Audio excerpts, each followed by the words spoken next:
Hello guys, আসসালামু আলাইকুম। সবাই কেমন আছেন? আলহামদুলিল্লাহ, আপনাদের দোয়া আমি ভালো আছি।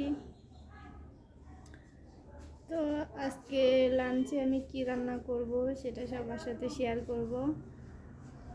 তো সকাল থেকে দেখছিলাম বাইরে আকাশটা একটু মেঘলা মেঘলা, আর আজকে খিচুড়ি হবে না, তাই কি কখনো হয়?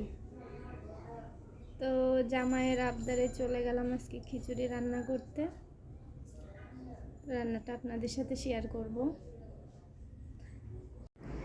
তো বন্ধুরা, এই তো আমি চুলায় ডাল সিদ্ধ দিয়ে দিয়েছি। তো আমি এখানে বুটের ডাল নিয়েছি। তারপর এই যে এখানে একটা পাতিল চুলায় বসিয়ে নিয়েছি। পাতিলটা গরম হয়ে এলে এর মধ্যে আমি কিছুটা পরিমাণ রান্নার তেল দিয়ে দিব। তো তেলটা ভালো করে গরম করে নেব।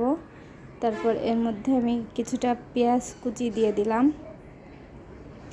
তো পেঁয়াজটা আমি ভালো করে ভেজে নেব হালকা ব্রাউন কালার করে।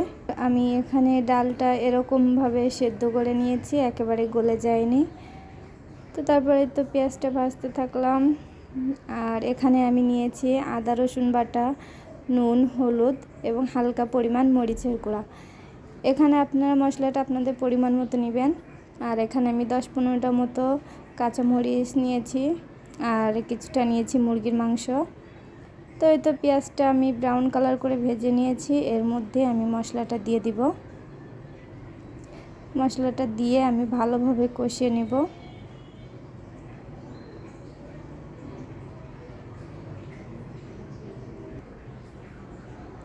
এই তো মশলাটা যাতে পুড়ে না যায় তার জন্য আমি হালকা পরিমাণে একটু পানি দিয়ে দিলাম।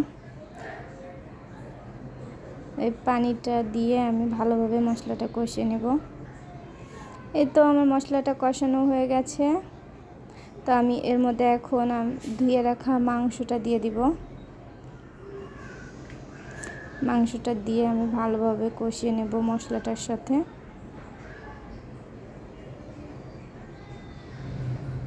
আমার মাংসটা কষানো হয়ে গেছে। এবার আমি এর মধ্যে ডালটা দিয়ে দিব, নেড়ে চেড়ে কষিয়ে নেব।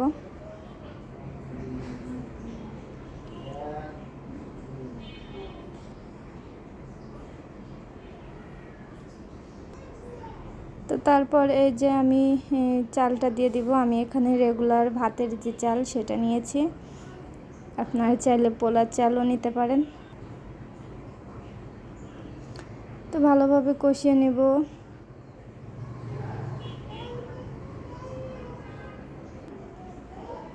তো কষানো হয়ে গেছে। আমি এখন এর মধ্যে পরিমাণ মতো পানি দিয়ে দিব।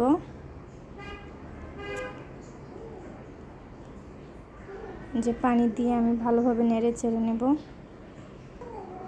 তো এর মধ্যে আমি কাঁচামরিচগুলো দিয়ে দিলাম, দিয়ে আর একটু নাড়াচাড়া করে দেব। তারপরে এটাকে আমি ঢাকা দিয়ে রেখে দিব। তো বন্ধুরা, এই যে আমি ঢাকা দিয়ে রেখে দিয়েছি। তো হালকা হালকা বলক চলে এসেছে। তো আমি এটা নাড়াচাড়া করে দেব আবার।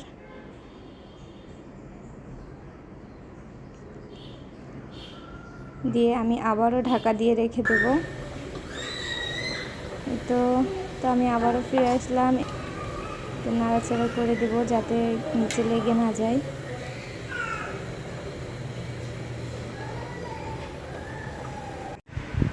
আমার এখানে খিচুড়ি রান্না হয়ে গেছে। আর আপনারা হয়তো আগে খেয়াল করেছেন আমি এর মধ্যে কোনো গরম মশলা দিই নাই।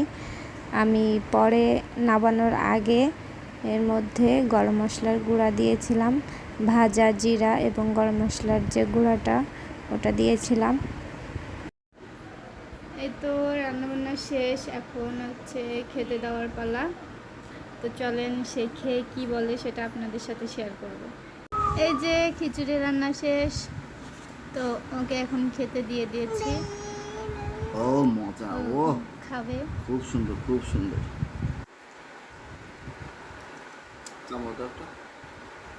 সবাই সুস্থ থাকবেন, ভালো থাকবেন। আল্লাহ হাফেজ।